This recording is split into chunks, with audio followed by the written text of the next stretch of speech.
नमस्कार मैत्रिणींनो, मी रुपाली. माझ्या यूट्यूब चॅनलमध्ये तुम्हा सर्वांचं खूप खूप स्वागत आहे.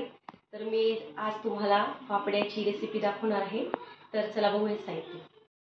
मी 1 वाटी बेसनचं पीठ घेतलेलं आहे आणि आपल्याला ही सुजीची चाळणीने बेसन पीठ एकदम बारीक असं व्यवस्थित गाळून घ्यायचं आहे. एकदम बारीक चाळण असते तीच घ्यायची आहे आणि एकदम बारीक असं मैद्यासारखं पीठ पडतं. मग एकदम बारीक आपल्याला असं व्यवस्थित गाळून घ्यायची आहे. व्यवस्थित आपलं असं पीठ जर बारीक असलं ना तर मग व्यवस्थित फापडा बी खूप छान येतो. त्यामुळे एकदम बारीक चाळणीच घालून घ्यायचं, नाही तर आपलं फडक्याने गाळलं तरी चालेल. ज्यांच्या बघा आपलं पीठ छान असं बारीक गाळून झालेलं आहे. थोडीशी हळद टाकून घेते मी, चवीनुसार मीठ, थोडासा सोडा. जर तुमच्याकडे पापड खार असेल तर पापड खार टाकला तर एकदम अजून अतिउत्तम, पण माझ्याकडे नव्हतं त्यामुळे मी खायचा सोडा टाकलेला आहे. ओवा घेतलेला आहे मी 1 चमचा आणि त्या थोड्याशा अशा जाड बारीक करून घ्यायच्या हातावर आणि मग टाकायचे आहे. थोडंसं हिंग, 1 चमचा मी तेल टाकत आहे. हे मी सगळं चांगलं मिक्स करून घेत आहे. तेल पूर्ण आपल्याला पिठाला लागलं पाहिजे या प्रकारे पूर्ण असं मिक्स करून घ्यायचं आहे आधी.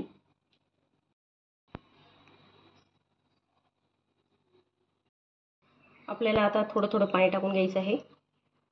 मी चमच्यानेच पाणी टाकून घेत आहे आणि असं मळत जायचं आहे, कारण बेसन पीठ मळायला जास्त पाणी नाही लागत. त्यामुळे एकदम किंचितच पाणी ॲड करायचं आहे आपल्याला. या प्रकारे चमच्यानेच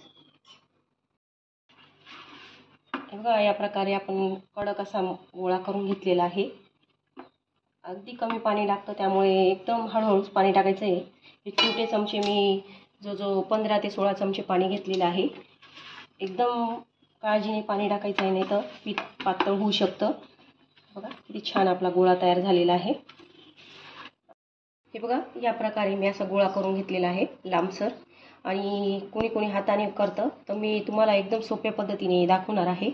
तर हे बघा, असं आपल्याला थोडं प्रेस करून घ्यायचं आहे लांबसर गोळा करून, आणि लाटण्याच्या सहाय्याने बघा आपल्याला असा लांब करून घ्यायचं आहे अशी पट्टी. चाकूच्या सुलट्या बाजूने आपल्याला हे असं खालून पूर्ण काढून घ्यायचं आहे व्यवस्थित. बघा किती व्यवस्थित निघतो. तर मी आता सगळे फापडे तयार करून घेते, मग तुम्हाला दाखवते. तळण्यासाठी मी कढईत तेल ठेवून घेतलेलं आहे. तेल आपल्याला थोडंसं जास्तच घ्यायचं आहे. आपलं तेल छान तापलेलं आहे आणि आपल्याला गॅस मिडियम करूनच तळायचं आहे. आता बघा मी फापड टाकला आहे.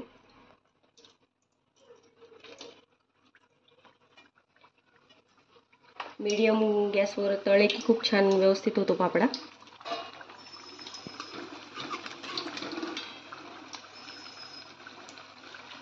बघा आपला फापडा आपोआपच एका बाजूने झाला की असा वर तरंगतो.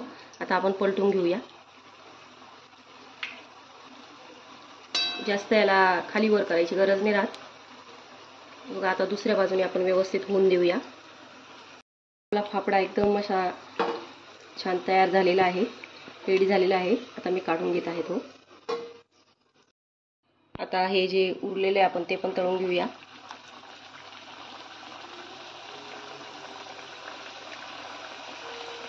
आता मी सगळे फापडा तळून घेते, मग तुम्हाला दाखवते मी. आपला फापडा तळून झालेला आहे. आपण त्याच्याबरोबर खाण्यासाठी मिरच्या तळून घेते मी. तुम्ही याच्याबरोबर पपईची चटणी पण कोणी खातं, कच्च्या पपईची, पण मी आता मिरच्या तळून घेत आहे. भरपूर अशी मिरची तळून घ्यायची आहे आपल्याला आणि त्यावर आपल्याला मीठ ॲड करायचं आहे मस्तपैकी. तेव्हा मैत्रिणींनो, आपली फापड्याची रेसिपी तयार झालेली आहे. तर नक्की ट्राय करा माझ्या पद्धतीने फापड्याची रेसिपी. सध्या सुट्ट्या चालू आहे.